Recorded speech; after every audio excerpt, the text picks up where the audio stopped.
Hi guys, welcome back to my channel from Struggle to Stamina. So இன்றைக்கி வந்து டே 9 ஒரு update. நம்ம 100 days சேலஞ்சில் டே 9 update இன்றைக்கி என்னென்னா, நான் இன்றைக்கி ஆல்டர்னேட் வாக் அண்ட் ஜாக் போல் I went for long walk. இன்றைக்கி ரொம்ப நாள் ஆச்சு போய் அப்படின்னு லாங் அண்ட் பிரிஸ்க் வாக் போயிருந்தேன். எவ்வளோ கவர் பண்ணேன்னா, நம்ம ஓல்டு டிஸ்டன்ஸு அரௌண்ட் 9.5 kilometers கிட்ட கவர் பண்ணியிருக்கேன். மோர் தென் 11,000 steps இன்றைக்கி பிரிஸ்க் வாக் மாதிரி போனேன். அது ஸ்க்ரீன்ஷாட் எடுத்து ஆட் பண்ணுறேன் பாருங்கள். போயிட்டு வீட்டுக்கு வந்துட்டு I did only floor workouts today. எல்லாத்தோட கவுண்ட்டுமே இன்க்ரீஸ் பண்ணியிருக்கேன். So jumping jacks as usual 100 போட்டேன். ஸ்குவாட்ஸ் வந்து I did 15 into 3 sets today. முடிச்சுட்டு பிளாங்க் வந்து 40 seconds into 3 sets போட்டிருக்கேன். புஷ்அப்ஸ் வந்து 7 into 3 sets போட்டிருக்கேன்.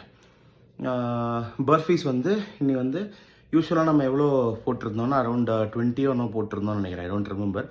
ஸோ இன்றைக்கி வந்து அரௌண்ட் நான் 30 இன்னைக்கு போட்டுக்கிட்டு 30 இன்னைக்கு போட்டிருக்கேன். So I'm done for the day. இன்றைக்கி சூரிய நமஸ்காரம் பண்ணல, because I did not get time. இப்போல்லாம் ஏதாவது ஒன்று பண்ண தான் டைம் கிடைக்குது, ஃபுல்லாக பண்ண டைம் கிடைக்கல. ஸோ நாளைக்கு ஹோப்ஃபுல்லி எதுவும் மிஸ் பண்ணாமல் எல்லாமே சூரிய நமஸ்காரம், என்னோடய floor workouts and alternate walk and jog இது எல்லாத்தையும் பண்ணி முடிக்கணும். Day after tomorrow is our weight check day. நான் வெயிட் எதுவும் செக் பண்ணல. லெட்ஸ் சி, சர்ப்ரைஸாகவே இருக்கட்டும். So that's it for today. Day 9 is successfully done. See you all tomorrow on day 10. Please like, share, subscribe my YouTube channel and என்னோட Instagram page follow பண்ணிக்கோங்க for daily updates. That's it for today. See you all tomorrow on day 10. Bye.